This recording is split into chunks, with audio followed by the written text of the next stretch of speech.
امام حسین رضی اللہ تعالی عنہ کا بچپن تھا، میرے محبوب کریم علیہ الصلاۃ والسلام نے حضرت ام سلمہ رضی اللہ تعالی عنہا کو مٹی عطا فرمائی جہاں امام حسین رضی اللہ تعالی عنہ نے شہادت نوش فرمانی تھی۔ حضرت ام سلمہ رضی اللہ تعالی عنہا فرماتی ہیں کہ امام حسین رضی اللہ تعالی عنہ کا بچپن تھا،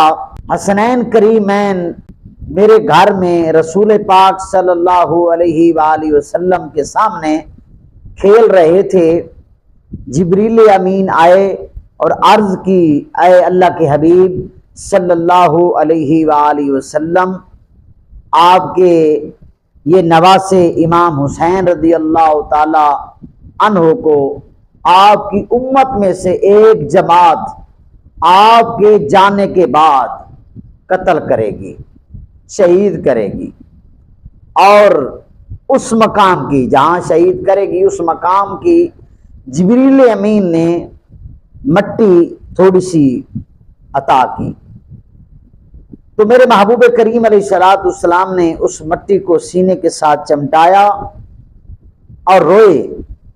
میرے محبوب کریم علیہ الصلوۃ والسلام نے فرمایا، اے ام سلمہ، جب یہ مٹی خون میں بدل جائے تو سمجھ لینا میرے حسین کا قتل ہو چکا ہے، میرے حسین کو شہید کر دیا گیا ہے۔ اس لیے حضرت ام سلمہ رضی اللہ تعالی عنہا ہر روز اس مٹی کو دیکھتی۔ اس مٹی کو ام سلمہ رضی اللہ تعالی عنہا نے بوتل کے اندر ڈال رکھا تھا اور روزانہ دیکھتی اور فرماتی، اے مٹی،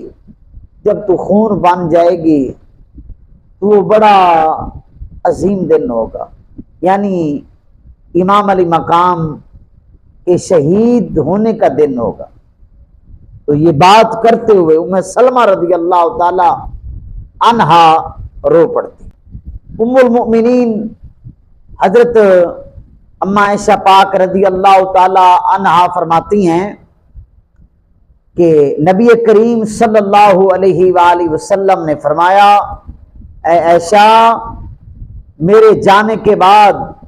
میرے حسین کو طف کے مقام پر شہید کر دیا جائے گا، اور طف کا جو مقام ہے اسے کربلا کے نام سے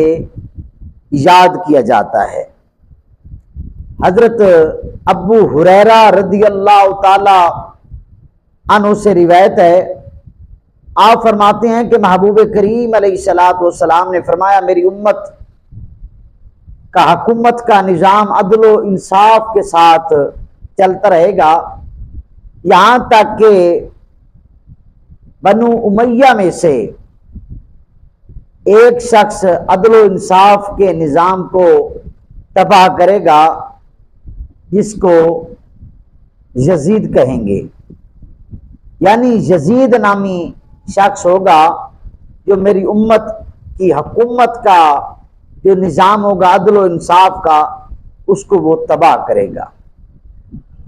اور 60 ہجری کی طرح میرے محبوب کریم علیہ الصلوۃ والسلام نے اشارہ دیا۔ اسی لیے تو حضرت ابو ہریرہ رضی اللہ تعالی